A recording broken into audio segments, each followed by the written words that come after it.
जय हिंद सभी भाइयों को मेरी तरफ से प्यार भरा नमस्कार। और मैं लेके आ चुका हूँ यूपी पुलिस के टॉप और बेहतर क्वेश्चन जीके के। अगर आप देख लेना, यहाँ से वापस ऐसे कैसे क्वेश्चन देखे जाएंगे यूपी पुलिस के अंदर।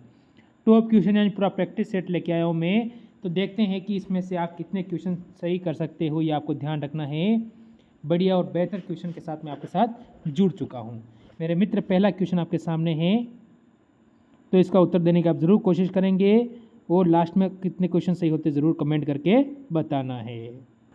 तो क्वेश्चन का कहना है, किस देश की राजधानी योंगयांग है? योंगयांग है वो किस देश की राजधानी है? बढ़िया क्वेश्चन है। तो आप कहोगे जैसे मालदीव, मंगोलिया, मलेशिया, उत्तरी कोरिया। तो मेरे मित्र आप कहोगे मलेशिया। ऑप्शन नंबर 3 बिल्कुल सही हो जाएगा। बढ़ते हैं क्वेश्चन नंबर 2 की ओर। पौराणिक कथाओं के अनुसार किस देवता ने दशमेघ घाट पर होने वाले दशमेघ यज्ञ के दौरान 10 घोड़ों की बलि दी थी? ठीक है, तो किसने दी थी ये आपको बताना है। तो पौराणिक कथाओं के अनुसार आपसे पूछा गया है मेरे मित्र, तो आप कहोगे भगवान ब्रह्मा। ऑप्शन नंबर इसमें 2 बिल्कुल सही हो जाएगा। आगे चलो। कौन सा जीव को उत्तर प्रदेश पुलिस का प्रतीक माना जाता है? जो आपको पता है, पुलिस का जो लोगो होता है उसका जो प्रतीक माना जाता है वो कौन से जीव को माना जाता है मेरे मित्र, ये आपको बताना है। तो आप क्या कहोगे यहाँ से? आप कहोगे मछली। ऑप्शन नंबर ए बिल्कुल सही हो जाएगा। आगे बढ़ो अगले क्वेश्चन पर। मौर्य साम्राज्य को मगध में स्थापित किया गया था, लेकिन वर्तमान समय में इसे क्या कहा जाता है? ठीक है, मौर्य साम्राज्य का था मगध के अंदर, तो अभी इसे वर्तमान में हम क्या कहते हैं ये आपसे पूछ रहा है। ठीक है, तो वर्तमान में आप सभी को बताया इसे हम बिहार कहते हैं। ऑप्शन नंबर 3 बिल्कुल सही हो जाएगा। यहाँ से आगे बढ़ो अगले क्वेश्चन पर। भारत में राष्ट्रीय मानवाधिकार आयोग की स्थापना कब की गई थी? भारत में जो राष्ट्रीय मानवाधिकार आयोग है इसकी स्थापना कब की गई है? आपको बता दूं कि आपका जो पेपर है जुलाई के फर्स्ट सप्ताह में होने वाला है, ऐसा माना जा रहा है। तो आप अच्छे से तैयारी कर लीजिए। तो 1993 ऑप्शन नंबर ए बिल्कुल सही हो जाएगा। चलो आगे। 6ठी शताब्दी ईसा पूर्व के दौरान उत्तर प्रदेश के कौन से क्षेत्र को चेंदी के नाम से जाना जाता था? कौन सा क्षेत्र था उसको जाना जाता था, ये आपको बताना है। तभी आपका यहाँ से उत्तर क्या होगा? तो आप सभी कहोगे बुंदेलखंड। ऑप्शन नंबर आप यहाँ से 1 को बिल्कुल सही बताओगे। चलो आगे चलो। उत्तर प्रदेश दैनिक समाचार पत्र हिंदुस्तान का साल 1887 में कौन संपादक थे? अब बात चल रही है 1887 की। ठीक है, तो उस समय कौन थे ये आपको बताना है। 7 नंबर क्वेश्चन का उत्तर आपका क्या होने वाला है? तो आप कहोगे मदन मोहन मालवीय। ऑप्शन नंबर 3 वाला बिल्कुल सही होगा। यहाँ पर आगे बढ़ेंगे अगले क्वेश्चन 8 नंबर पर। देखो, चंद्रगुप्त के पुत्र का नाम क्या था जिन्होंने 298 से 272 ईसा पूर्व के बीच शासन किया था और पूरे भारत में अपना साम्राज्य विस्तार किया था? ठीक है, 298 में चंद्रगुप्त मौर्य की क्या हो गई थी? मृत्यु हो गई थी। ठीक है, मृत्यु हो गई थी चंद्रगुप्त मौर्य की। उसके बाद शासक बना था, और इसके बाद 72 के बाद कौन बना था? अशोक। अशोक महान शासक बना था, जिसने आपको पता है उसका महत्वपूर्ण युद्ध होता है 261 ईसा पूर्व वाला कलिंग युद्ध। तो अब आपका उत्तर क्या हो? तो आप यहाँ से जो उत्तर दोगे 8 नंबर का वो दोगे option number C, Bindusara Chandragupta का पुत्र था। ठीक है, जो किस वंश के थे? मौर्य वंश। अच्छा, वंश कौन सा था? तो आप कहोगे मौर्य वंश। ये भी आपको यहाँ से क्लियर कर लेना है। चलो आगे चलो।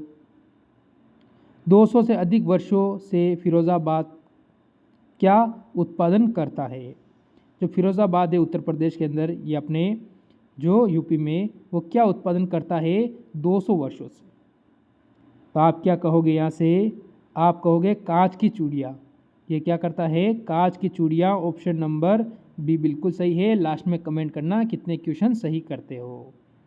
देखो, दक्षिण एशियाई क्षेत्रीय सहयोग संघ का मुख्यालय कहाँ पर स्थित है? तो आपको पूछा गया है कौन सा? दक्षिण एशियाई।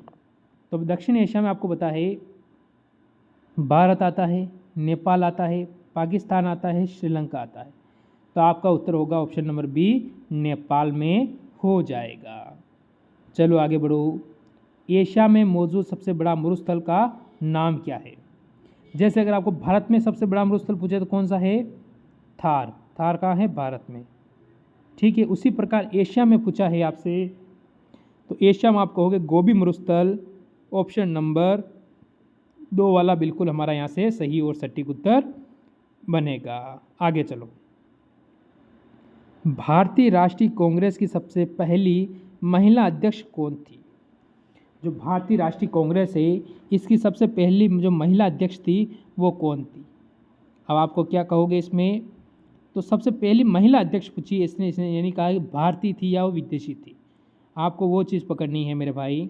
तो आप कहोगे एनी बेस्टन। ऑप्शन नंबर 2 बिल्कुल सही बताओगे यहाँ से। चलो आगे चलो। ठीक है, तो फोटोग्राफिक प्लेट किस रासायनिक का इस्तेमाल किया जाता है? तो कौन सा रासायनिक है उसका इस्तेमाल किया जाएगा? तो हम यहाँ से क्या बताएंगे? तो 13 नंबर का उत्तर देने की कोशिश करेंगे सभी। तो मेरे मित्र आपका यहाँ से उत्तर होगा सिल्वर नाइट्रेट। ऑप्शन नंबर यहाँ से 3 आपका बिल्कुल सही हो जाएगा।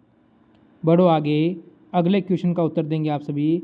भारत में राजनीतिक दलों की मान्यता किसके द्वारा दी जाती है कि ये भारत में जो राजनीतिक दल है वो चुनाव लड़ सकता है?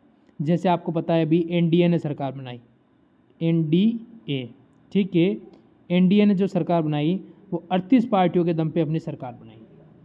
ठीक है, कितनी पार्टियों के दम पर? 38 पार्टियों के दम पर अपनी सरकार बनाई है। इसी प्रकार मान्यता देती है दलों को, तो कौन देता है ये आपको बताना है। तो आप यहाँ से बताओगे अगर किसी पार्टी को क्या दे रहा है, मान्यता दे रहा है, कौन देगा? भारत का निर्वाचक आयोग द्वारा, यानी निर्वाचक आयोग भारत का जो है वो मान्यता देता है। ऑप्शन नंबर 4 बिल्कुल सही है। आगे चलो। रेड क्रॉस का मुख्यालय कहाँ स्थित है? ठीक है, रेड क्रॉस का मुख्यालय कहाँ पर स्थित है? तो लंदन, पेरिस, जेनेवा और मित्र यहाँ से हमारा जो उत्तर बनेगा वो बन जाएगा जेनेवा। जेनेवा का मतलब ऑप्शन नंबर 3 बिल्कुल सही है। चलो आगे चलो, अगले क्वेश्चन का उत्तर देंगे। इनमें से भारत की सबसे पुरानी तेल शोधक इकाई कौन सी है? ठीक है, भारत की सबसे प्राचीन तेल शोधक इकाई कौन सी है? तो आप सभी को पता है इसमें से कौन सी होगी। तो भारत की जो सबसे पुरानी है मेरे मित्र वो हो जाएगी ऑप्शन नंबर 16 का बी डिगबोई। कहाँ पर है ये आप मेरे को कमेंट करोगे कि ये कहाँ पर है, ये आपको ध्यान रखना है। चिपको आंदोलन का संबंध किस चीज़ से जुड़ा हुआ है? जो चिपको आंदोलन है, ठीक है, वो किस चीज़ से जुड़ा हुआ है ये आपको बताना है। तो क्या कहोगे? चिपको यानी वन संरक्षण से। ऑप्शन नंबर 3 बिल्कुल सही हो जाएगा। चलो आगे चलो। यूडीपी का फुल फॉर्म क्या होता है? तो यूडीपी होती है मेरे भाई, यूडीपी की फुल फॉर्म क्या होती है ये आपको बताना है। तो यहाँ से आपका उत्तर क्या होगा? तो हम कहेंगे कनेक्शन रहित प्रोटोकॉल। ठीक है, ऑप्शन नंबर आप यहाँ से बी पे जा सकते हो, बिल्कुल सही है। ठीक है, यहाँ से थोड़ा सा मेरे इसको इसमें डाउट लग रहा है, तो चलो इसको छोड़ो, आप इसको रहने दो, ये क्वेश्चन को रहने दो, इसको मैं आपको बाद में क्लियर करके बताता हूँ। इसको छोड़िए आप, इसको में थोड़ा सा मेरे को डाउट भी रह रहा है इस क्वेश्चन में। चलो आगे चलो। महात्मा गांधी ने भारत छोड़ो आंदोलन के वक्त उनका साथ देने वाले अमेरिकन पत्रकार का नाम क्या था? देखो उस समय जो अमेरिकन पत्रकार थे उनका साथ दे रहे, उनका नाम क्या था ये आपसे पूछ रहा है क्वेश्चन। तो क्या उत्तर होगा? Louis Fischer. फिशर यानी ऑप्शन नंबर 2 बिल्कुल सही होगा। चलो आगे चलो। तीनों गोलमेज सम्मेलन में भाग लेने वाले भारतीय का नाम क्या है, ये आपको बताना है। तीनों में भाग लिया, 1930 में भी लिया, 1931 में भी लिया और 1932 में भी लिया था। 1930 में किसने लिया था? महात्मा गांधी ने लिया। 1931 में महात्मा गांधी ने भी लिया था। ठीक है, अब आपको नाम बताना है, उनका नाम क्या है? तो यहाँ से आप कहोगे option number A, B.R. Ambedkar ने तीनों में भाग लिया था। कहाँ हुए थे? लंदन के अंदर। आगे चलो, किस संविधान से भारतीय संविधान के मूल अधिकारों को लिया गया है? यानी किस संविधान से भारतीय संविधान के जो मूल अधिकार है वो लिए गए हैं, किन संविधान से, ये आपको बताना है। तो मेरे मित्र आप कहोगे अमेरिका के संविधान, ऑप्शन नंबर 4 बिल्कुल सही हो जाएगा। आगे चलो, अगले का उत्तर देंगे। उत्तर प्रदेश सरकार द्वारा प्रथम उत्तर प्रदेश दिवस कब मनाया गया था? जो यूपी सरकार है उसके द्वारा प्रथम उत्तर प्रदेश दिवस कब मनाया गया था, ये आपको बताना है। तो आप सभी कहोगे 24 जनवरी 2018 को प्रथम यूपी यानी उत्तर प्रदेश दिवस मनाया गया था। आगे चलिए, क्या कहता है? भारतीय संविधान का अनुच्छेद 370 किस चीज़ से संबंधित है? ठीक है, तो 370 सभी को पता है कि यह जम्मू कश्मीर से संबंधित है। ऑप्शन नंबर ए बिल्कुल सही हो जाएगा। ठीक है, आगे चलो। दुनिया में खनिज तेल का सबसे बड़ा भंडार कहाँ स्थित है? दुनिया में जो खनिज का जो तेल है, तेल निकलता है धरती से, सबसे बड़ा जो भंडार है वो कहाँ है? तो आप सभी को पता है वेनेजुएला में। तो मेरे मित्र यहाँ से भी ऑप्शन नंबर आपका 4 बिल्कुल सही हो जाएगा। आगे आ जाओ। इंडिया गेट को डिज़ाइन करने वाला कौन था? इंडिया गेट है, उसको डिज़ाइन किसने किया था, ये आपको बताना है। तो मेरे मित्र आप उत्तर क्या दोगे कि इंडिया गेट को डिज़ाइन किसने किया था? तो क्या है? तो ये आपका आज का HW रहेगा। एक क्वेश्चन इसका उत्तर आप मेरे को ज़रूर कमेंट करोगे। अगला देखो, the secret of the Nagas किताब के लेखक कौन है? ठीक है, तो उस किताब के लेखक कौन है ये आपको बताना है। तो आप क्या कहोगे? अमीश त्रिपाठी, यानी यहाँ से भी ऑप्शन नंबर 2 बिल्कुल आपका सही और सटीक उत्तर बन जाएगा। आगे चलो। सूरज की रोशनी का इस्तेमाल करके भोजन तैयार करने वाले जीवों को क्या कहा जाता है? जो सूरज की रोशनी से अपना भोजन तैयार करते हैं उन जीवों को क्या कहा जाता है, ये आपको बताना है। इसीलिए बोल रहा पूरा पेपर लेके आया हूँ, फर्स्ट से लास्ट तक ज़रूर देख लेना। ठीक है, सपोषी, सपोषी ऑप्शन नंबर 1 बिल्कुल सही हो जाएगा। आगे चलो। साल 1526 में पानीपत की लड़ाई वाला कौन सा मुगल बादशाह था? ठीक है, पानीपत की लड़ाई हुई थी। ठीक है, साल कब हुई थी? 1526 में। तो आप कहोगे ऑप्शन नंबर ए बाबर था। तो बिल्कुल सही हो जाएगा आपका यहाँ से। आगे चलो। किस देश का संविधान विश्व में सबसे ज़्यादा लंबा है?